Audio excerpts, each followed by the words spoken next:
Welcome to the Super Gamer Podcast. Welcome to the new Super Gamer Podcast, episode 156. Our guest this week runs Bonus Stage Vancouver, or just Bonus Stage, you may be familiar with it, was in the Runaway 4. We have Josh Pendlebury. Thank you for being here. Thanks for having me, Mark. It's really nice to be on the show. Yeah. So we do have, as we were just saying before we actually started, we do have a purpose here. We want to plug, there's a bonus stage show, a Rectro show, coming to the Rec Room in Winnipeg here, which is where I live, so I'm very excited. Normally you do this in Vancouver, but your partner in crime, Mooman, who is a friend of the show, now lives in Winnipeg, so I assume that's how the Winnipeg show got going, but can you tell us why Winnipeg? Well, I mean, you pretty much said it right there. Mooman's definitely been the driving force for us to get something happening in Winnipeg. He's been part of the bonus stage crew from day one. Good friend, past roommate as well, and yeah, he's just been out there without a whole lot of event stuff going on. You know, he's used to like putting on shows and stuff like that. He was certainly a pillar of the community out here in Vancouver, so just not surprised at all that he wants to get something going where he's currently living. And yeah, the Rectro is a bit of a funny name, but it is a portmanteau of retro and the Rec Room. So this is a concert series that we've been doing with the Rec Room, which is for those who are not initiated, it's a franchise of the Cineplex movie theaters. They have a chain like kind of across Canada pretty much. And yeah, we've done a few here in Vancouver. We've put one on in Edmonton, and I guess we're just expanding east and hitting up Winnipeg. And there's actually a really good representation of video game music cover artists in Winnipeg, which I've only become aware of recently, actually. Well, you were aware, the bands that are playing there, or the acts that are playing, are Super FX, 8-Bit and the Single Players, Theology, who's actually, I think, from Minnesota, definitely from America, and Samantha Ballard, who I didn't know Samantha Ballard is from Winnipeg. I'm familiar with her work, and when I saw that, I was like, oh, that's cool. But I know you were familiar with Super FX before, sort of through your experience with video games live. Yeah, that was kind of a funny one, actually. Yeah, we just kind of knew that Video Games Live was coming through. I think they made like some public-facing posts about getting volunteers to help out with the show a little bit, and I just kind of like went out on a limb and was like, hey, do you folks want to like include some local acts? You know, we'd love to play something on the stage with you. And Tommy Tallarico seemed receptive to that, and I think he just kind of made it something that he did across all of his Canadian tour dates. Yeah, he had Super Effects on, I think, I'm pretty sure Experience Points from Edmonton, I'm pretty sure that they got on for the Video Games Live show in Edmonton, and then yeah, the Runaway 4 got to play a couple of songs. Well, a song for us anyways. We're used to doing 15-minute medleys, but we got like a 3-minute spot or something like that, so we just pulled something out really quick. But that was a really cool experience, just being able to play on stage with Video Games Live. I mean, that production is kind of nuts, but also just to kind of look down the line throughout Canada and be like, oh, hi neighbor, how's it going? So that's how I'm familiar with Super Effects.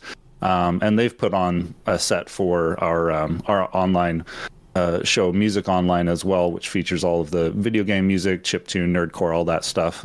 They submitted something for one of our larger 3-day festivals a couple of years ago now, so it's going to be really cool to actually get there in Winnipeg, meet them in person, hang out with them, as well as the other acts that you mentioned, like Samantha Ballard. She's really cool. She's been on the show. And then 8-Bit Music Theory, who you may know on YouTube. I didn't actually realize he had an ensemble there in Winnipeg too. So yeah, super happy to have him on board. Samantha actually mentioned that we get in touch, and so yeah, she's the connection there. It was really nice. Cool. It is funny to me. So I'm going to VGM Con, and obviously a big deal for me, traveling a bit to get there. Not that far, I guess, but I've been planning that for a while.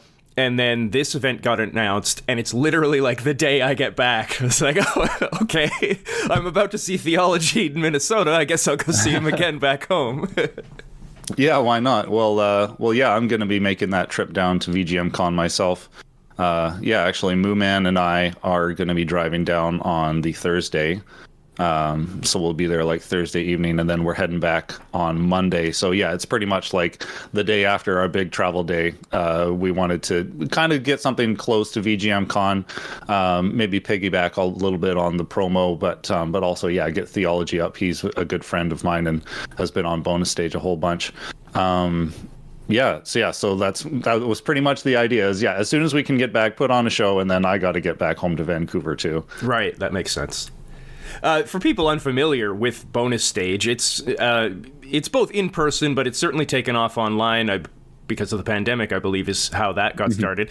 But Bonus Stage, the live version is sort of a variety show of, you got the VGM music, comedy, improv, burlesque even. The online version is music. And it's awesome. It's on Twitch, and I check it out every time I can, and it really is the kind of show I want to see. It's just awesome every time. But you also have a lot of brands within it, like The Ultimate Show, Rectro, Music Online, Let's Listen, Rock Band Karaoke. Oh, man. How do you keep track of all that? How do you even make a monthly show that's so big? Mark, do you want to see my spreadsheets? That's pretty much it. I guess, keeping track of it all has been just basically a refinement of process, like doing the monthly shows, and getting that under my belt where it's pretty simple for me to repeat it, with my overlays and all the forms and stuff. It's kind of like a set it and forget it kind of mentality. And then just keeping on top of invitations with the artists and stuff like that, and keeping the roster full is really the only challenge these days. And then the thing I do like about Bonus Stage, obviously I'm pretty front facing in terms of the online stuff, but there is a good crew in the background as well. The whole thing started out as a collaborative effort between a bunch of project leads here in Vancouver. And so that's carried forward for the most part, and we've gotten some new people on who've gotten new ideas for shows and stuff like that, especially on the live event side of things. But I think any of the online show developments has largely come about as a request. The music online has definitely been my charge, and the Ultimate Show. I still like what I put in the commercial for the first lineup reveal ever. Was that nobody asked for this? It was just kind of hey, what could I do to do something a little bit bigger? And it was fun, and I just foolishly perhaps committed to doing it constantly. But for instance, Let's Listen, that was, I think one of my friends, Monty from Kirby's Dream Band, reached out because he was putting together a solo album and wanted to have a listening party for it. And we made it pretty special, playing the game, because he covered the music for the almost the entire Gunstar Heroes game for Super Nintendo. But that just became something that people saw and were like, hey, that's really cool, let's see more of that. And people would just approach me, hey, do you want to do a listening party? Yeah, sure. So now it's again, refined processes a lot, and kind of have that pretty quickly under my belt, where I can just ask an artist, oh, what do you got coming up? Okay, I just need the cover art, a description, and we'll just do it almost on the fly, with in terms of keeping conversations natural and talking to artists about what the process was like for their album production. And I think I've gotten away from the point of your question, Mark. Oh, that's okay. Please. All right. Just rambling on. Makes my job easier. Okay. All right. Yeah. No, I would hate for you to not feel like you can get a word in, but Is it difficult at this point, because you've worked with so many artists, finding new ones now, keeping the show fresh? Are you I'm gonna be reaching out to say Ian Martin for the 50th time? Oh gosh, I gotta hand it to our Ian Martins and our Ian Cowles and other Ians of other varieties, just for being able to just do what they do and do something different each time. Definitely love having them on the show.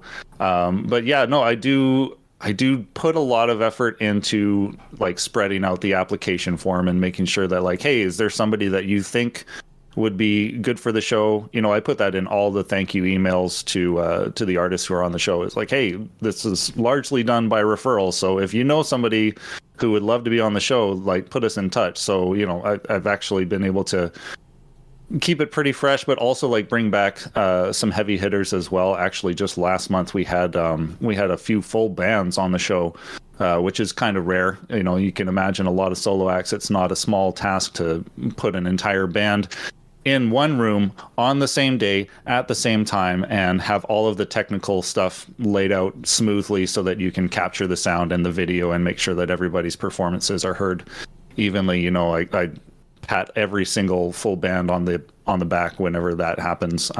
Yeah, it's just huge, and I respect everybody who tries it. But you can imagine we don't see a lot of that. So yeah, it was really cool to have Quick Save on last month, as well as Steel Samurai. They actually kind of pooled together and were in the same room. So that's like two full bands in the same room at the same time with all the technical stuff laid out. Yeah, so that was really cool. And they were, both over there in Baltimore. Yeah, and that's the other part that's kept the lineup pretty fresh too, is the fact that, like, it's not limited by geography. We've had lots of people actually streaming from South America. There's a huge scene down there. It's incredible. We've had people streaming from Australia, from Russia, from the UK. Just continually trying to expand the horizons of the people that we can get on the show. Time zones are a bit of an issue, but but other than that, yeah, we've been pretty lucky to keep things going the way that we have. One band that I did discover through Bonus Stage, and I love, is Audio Mocha. I just love kind of surf punk stuff, and, you know, hearing video game music surf punk, I was like, this is my jam. Oh man, yeah, Danny's awesome. Yeah, he's been on there a couple times. I think he's going to be at VGM Con actually. All right. Another surf rock outfit that I can recommend is the Surfle Jerks. Well, there's a punk reference right there. Yeah. Oh man, yeah, wears it on his sleeve. But the lead for that project, Frankie, he was on the very first Bonus Stage online show, which was actually virtual VGM Fest, as we called it back then. Right. Yeah, but yeah, he's really good. Love his tone and stuff. They do some really fun covers. So going way back, you got into the scene in 2009. You met the bass player for what was first Tasty Animals at an open mic show. Wow, you did your research. I tried. Did somebody tip you off? Moon Man, what? Not in this case. He did tip me off to some things, but so then you became the Runaway Four. But as Tasty Animals, you were approached by a friend who was running a nerdy event, and they were like, hey, can you play this show and just like focus on the VGM stuff you do? Yeah. And that was the genesis of the Runaway Four. But at what point were you like, hey, I want to be the one running the nerd event? Like, how did you make that switch? Oh, well, I think that actually ties in pretty nicely to the whole genesis of Bonus Stage too, because when we started out, we wanted to see a few more opportunities throughout the year. Like yes, that first event that we played, my friend Morgan invited us to play it. She had a production company called Acer Productions back in the day, and they would put on this Nerd Fest event, which was kind of like a little bit of a variety show. Like they would have some belly dancing or like wrestling, or it would like change up each year. But yeah, she approached us to play for the third one, and that was back in 2013. And then we played that one gig, and then we were like, okay, well, I guess we'll wait till next year to play again. And we kind of didn't really want to do that, so we reached out to some other events to play. Not a whole lot that video game music just kind of naturally ties itself to, unless you're focused on a specific genre, which we weren't really. And so we got to play like the Vancouver Retro Gaming Expo.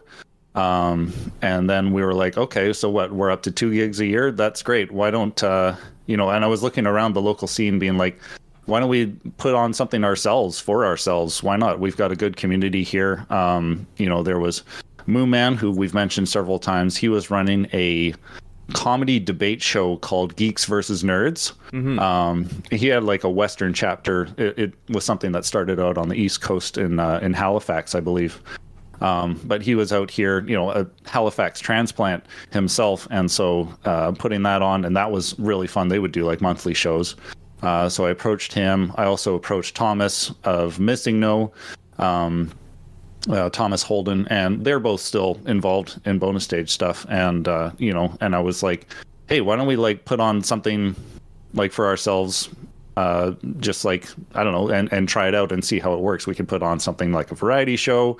Maybe reach out to some local burlesque acts, because there was, there is still like a huge bustling burlesque scene in Vancouver, and lots of it waxes nerdy anyways. So we thought it might be a good fit. And it was really fun to put it on, and everybody kind of agreed that we needed to keep doing it. So we kind of made it an annual show. Lots of respect for Morgan at Acer Productions. The Nerdfest thing fell off after a couple of years. I think she just got tired of it, and so we just kind of like carried the torch forward after that. Yeah, I was going to ask about like video game burlesque, but you just said like it's kind of nerdy anyway. Is burlesque a naturally nerdy thing?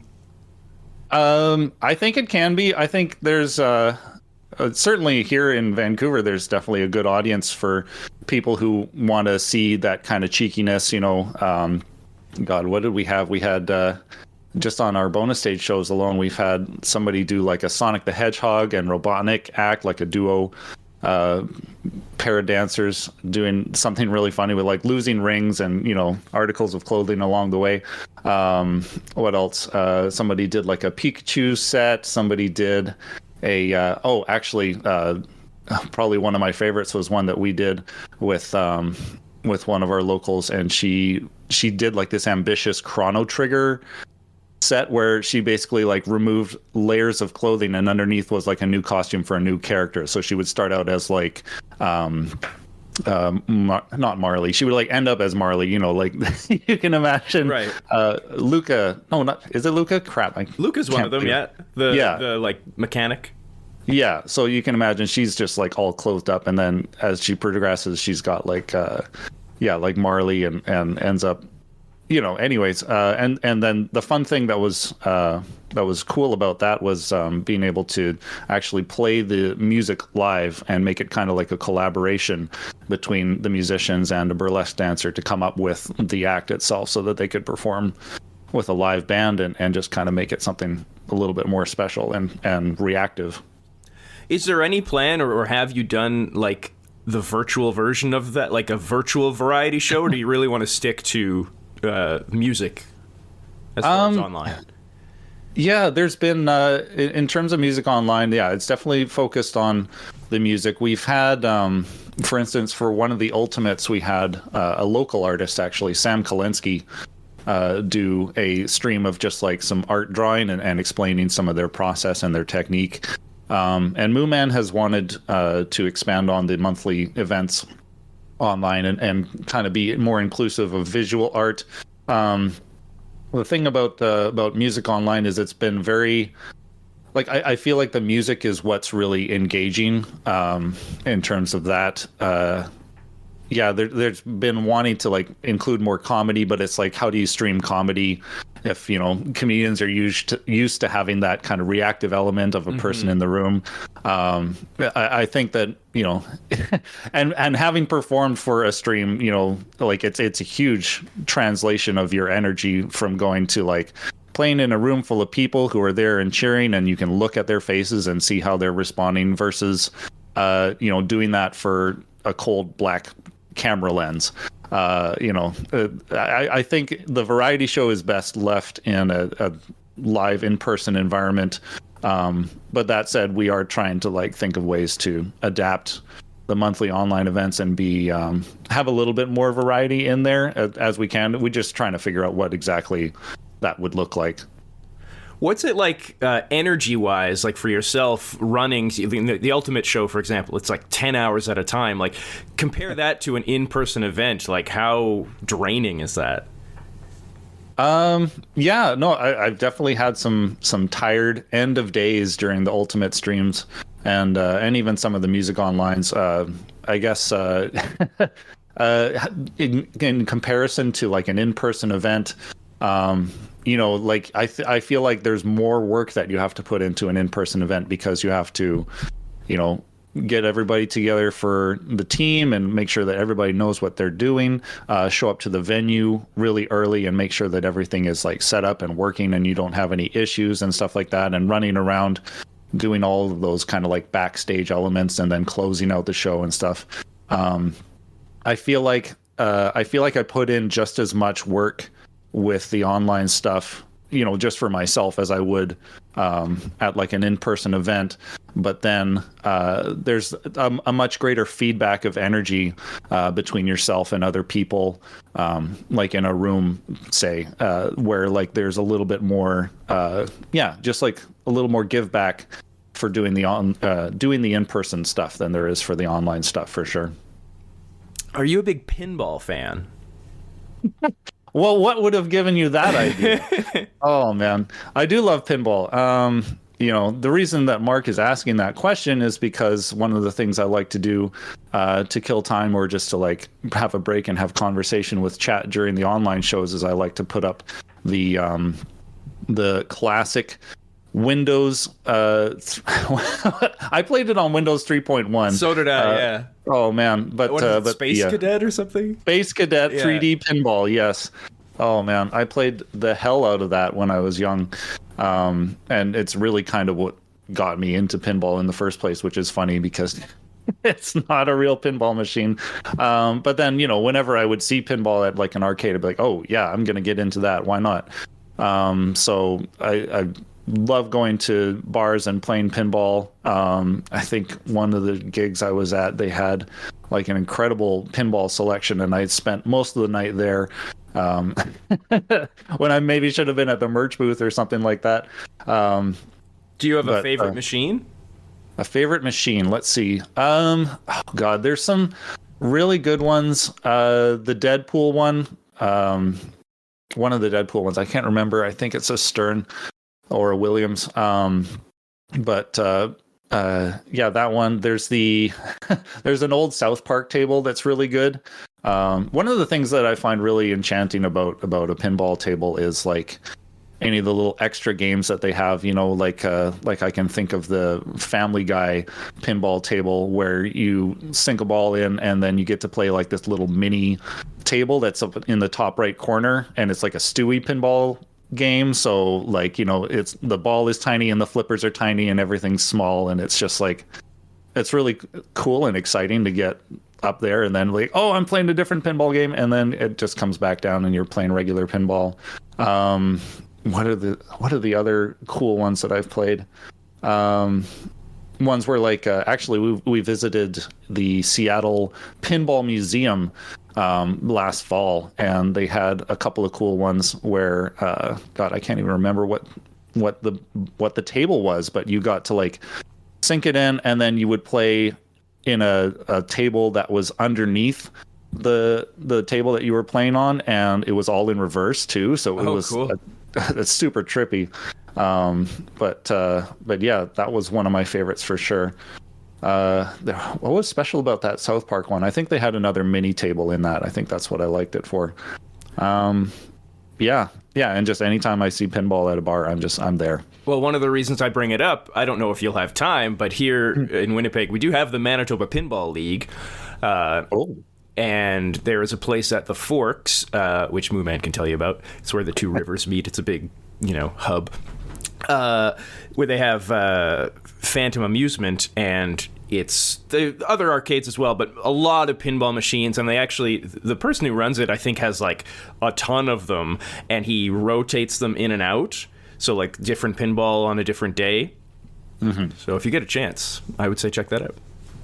Yeah, I'd love to. I think we do intend to spend a little bit of time checking out Winnipeg, seeing the sites, playing the games. Not too many sites, but well, I heard there's some good games. What you have like an arcade that's like you just play athletically pretty much, just like avoiding lights on the floor and that sort of thing. I haven't been there yet. I think it's called Activate. That's the one. I do want to go. Yes, I have not been yet. Yeah, well, I think Mooman really wants to take me, so maybe we can rope you in and have. That'd be fun. Yeah. we might be showing around theology as well a little bit. Yes. Yeah. Since he'll be there all on his own. One thing about pinball as well, I do not endorse gambling. However, I like to gamble, and slot machines. One thing that bothers me so much these days, it's not the pull thing anymore, right? You don't pull the lever; it's just buttons. And right. So the tactile, enjoyment of pulling the lever is so much for me. And same with pinball. I hate when the ball launcher is just a button. Oh, yeah. I want to pull the plunger. Well, and that's how you get skill shots. Like a good table will have a skill shot where if you pull the plunger back with just the right amount of pressure, then release it, it like goes into it instead of going all the way up to the top of the table and starting from there, you kind of like get to start halfway and you get like a score bonus. That's one of the things I really like about Base Cadet pinball actually, is that skill shot there. You go up the launch ramp, and then if you light up exactly 4 lights on the way up, then it falls back down, then you get like 30,000 points or something like that. But no, I agree. Like the tactile feedback of those plungers, or that pump on the slot machine, I get that 100%. So I've recommended now a place for you to go here in Winnipeg. A friend of mine who used to live here now lives out in Vancouver area. He might be getting married later this year, so I'm going to go to Vancouver for the first time. What do I need to see gaming wise? What's a must see? What's a must-see gaming-wise in Vancouver? I gotta like pause and pay respects to like EXP and Stormcrow. God, the nerd scene has missed a few key hubs recently.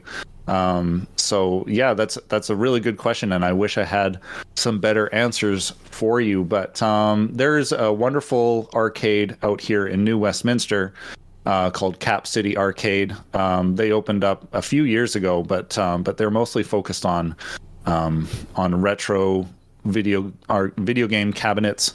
So lots of old stuff like Donkey Kong and Burger Time, and they've got like some old classic Street Fighters. Basically like arcade cabinets. I want to say like as late as 1995 maybe. So lots of really good classic selection there. They also recently just got their liquor license official, so they can serve drinks there, and yeah, it's a really good time. There's also another spot out here in New West, and I'm gonna kick myself because I can't remember the name of it off the top of my head, but it's basically a place where you just go and you can kind of like rent out this entire arcade with your friends. Yeah, I went out there with my partner to celebrate her birthday, and it was really cool because it's also right next to a brewery, and I think it's one of those places where, for instance, like you mentioned out there, they have like somebody who just rotates a bunch of their machines. I'm pretty sure this place that you can go and rent, it's effectively like a warehouse for somebody's collection, and so like I think it's East Van Games. They circulate a whole bunch of arcade cabinets all around Vancouver and store them. But it's a similar idea where somebody's collection is here. You can basically rent out the whole space and just have free play with your friends.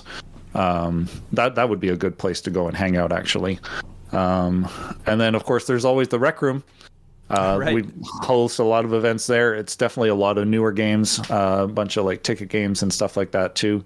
They had a Stranger Things pinball machine, and then it disappeared. So I don't know, Rec Room, where's your pinball at? I don't think I maybe just haven't noticed it, but the Rec Room here I don't think has pinball. I've only been twice. Maybe it's maybe we're just a dying breed, Yeah, but the Stranger Things one I have seen at Phantom Amusement.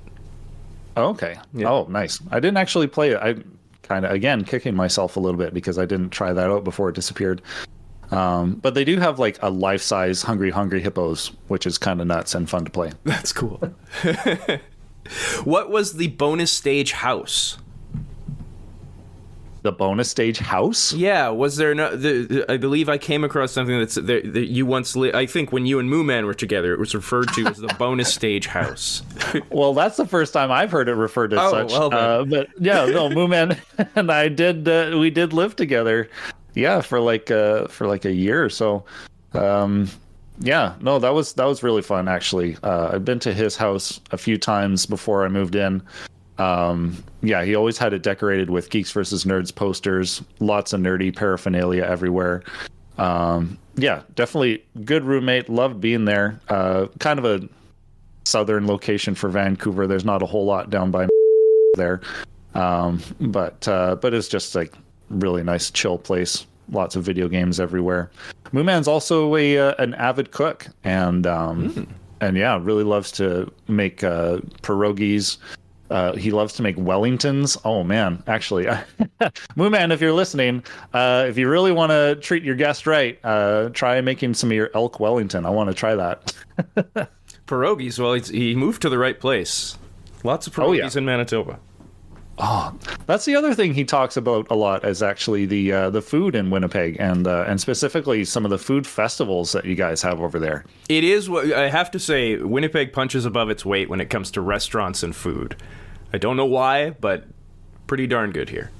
Oh man, is there any happy marriage between good food and like a nerdy hang over there?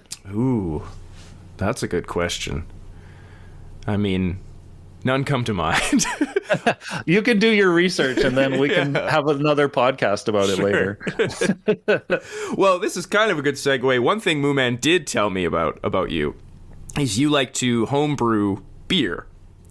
Ah, that is such a timely question. Yes, yeah, absolutely. I've actually just recently started to do it again.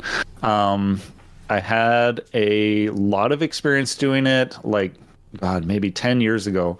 And I actually worked at a brewery supply store. So I was, just in the perfect place to get staff discounts on ingredients and stuff like that, and just like really practice it a lot. So I had a state in my life where I was just kind of like making a new batch of beer every couple of weeks or so. And it was not like I was like drinking it all. I mean, I'd share it with friends and just kind of like bring like batches over and stuff. I did some special requests for people's like parties or weddings or things like that. And I've actually just started again. Like I had a friend over a couple of weeks ago and we started making an Irish red ale, just something simple and safe to get back into the process of it all. But one of the other things that I really love making is mead. And I have a batch that has been in its primary fermentation state in a sealed bucket for, I don't know how many years exactly, but I want to guess like probably 7 years. So I revisited that after not knowing what state it would be in, and it's actually in a pretty good state. The nice thing about honey is that it's naturally antibacterial, so yeast has a hard time taking a foothold as it is, and it's also not really prone to getting infections from other bacterial cultures. So yeah, it turned out pretty safe. It still needs to like sit not in its primary state for a little while and clarify, but otherwise I think it's pretty ready to drink. Oh man, I think I'd have I'm the type of person, I'd have a very hard time just waiting for 7 years. They could be like, no, I'm gonna open it. Oh, okay, well, just to clarify, this was not waiting, this was neglect. Oh, okay. Oh man, I mean, yeah, it usually takes longer to make anyways. Like a fermentation stage can be 6 months at minimum, I want to say, and that's if you're taking good care of it and supporting it. And you have to like feed the yeast and keep oxygen in the liquid and stuff like that. So it's a little bit more labor, but it's also like exponentially more waiting involved. But yeah, it's a labor of love, and the best thing about it is just being able to share it with people. Have you ever attempted, whatever this may be, have you ever attempted to brew a nut bread ale? No. Oh man. Oh, you've got my thoughts going now. So a nut bread ale. Okay. So I'm picturing a wheat ale, of course, right? The trouble with nuts is that the flavor is in an oil, and the tricky part about getting oil flavors into beer is first emulsification. But then also like the oil and the proteins that are in the nuts also basically kill any head that you might get on your beer. So it just kind of, you have to find alternative ways to make that flavor happen. But yeah, that's a good idea. And a wheat ale would be perfect for summer. Oh, I think it might have inspired my next batch there, Mark. Cool. Oh man, do you want to lead in as to why you're asking about nut bread? Sure. Well, for anyone unfamiliar, it's an item, relatively famous item from the Earthbound series. From Mother 3 I should say, yeah. Oh man, yeah, that was kind of funny. That was one of the things I did to add to the to our online programming, was just playing through Mother 3. But yeah, like during a gameplay, I was just like finding all of these nut breads. It's like an item that you find pretty early on to recover health. And I was coming upon a lot of them, and I was like, oh, I wonder how many I can find. And so it just became like the quest of the entire playthrough was to find nut bread. And so that's how it kind of became ubiquitous with bonus stage. How many did you find? Oh, I think, God, I could probably look up the VOD for that and get an exact count, but I believe it was around the number of 69. Okay.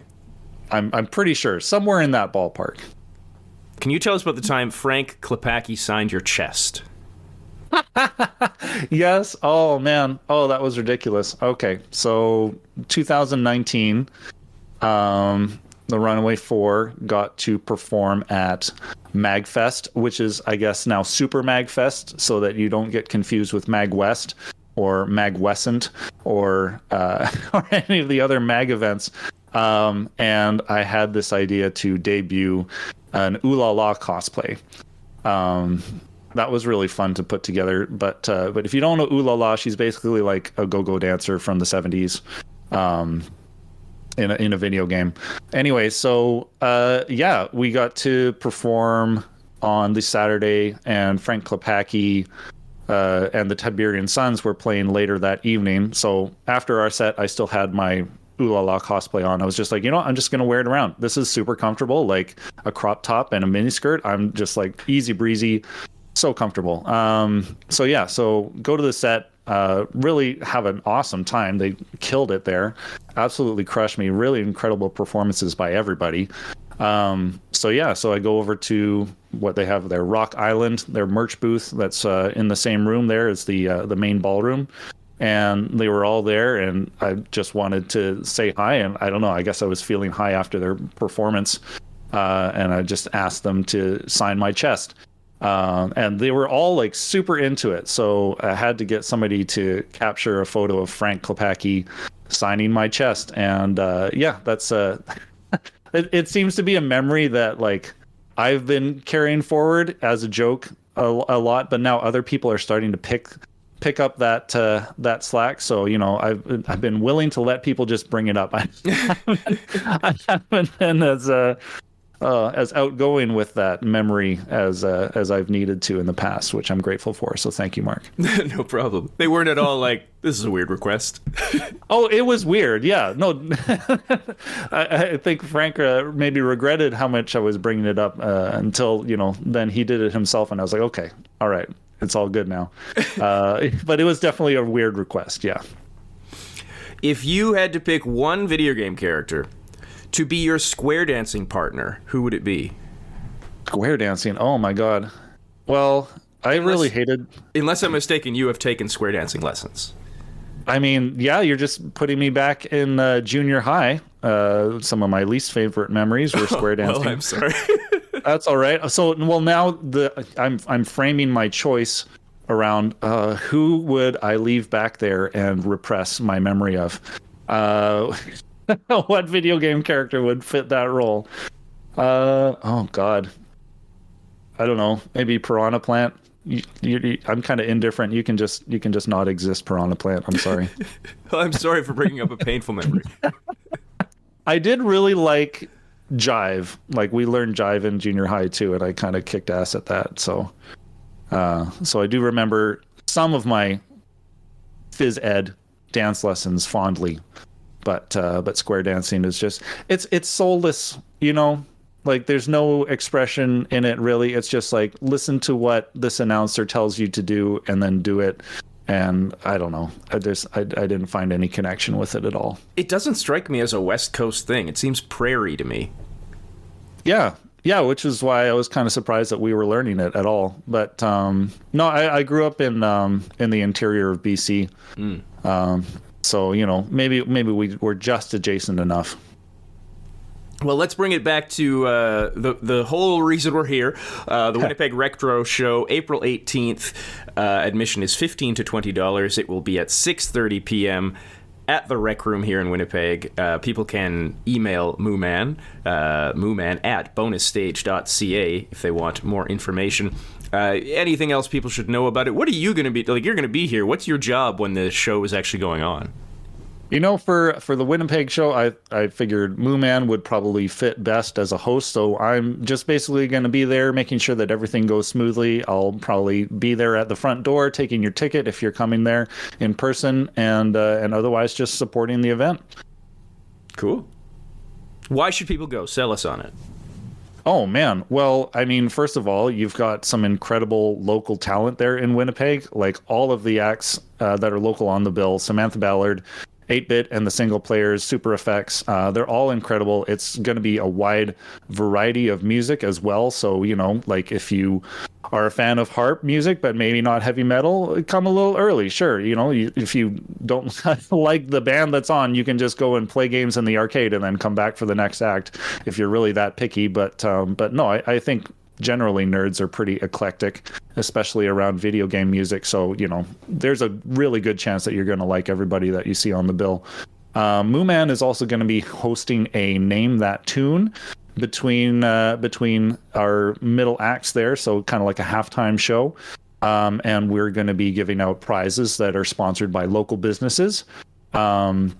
And yeah, so I mean, like, that's the thing we tried to do with the Retro Show, is make them something more than just a concert.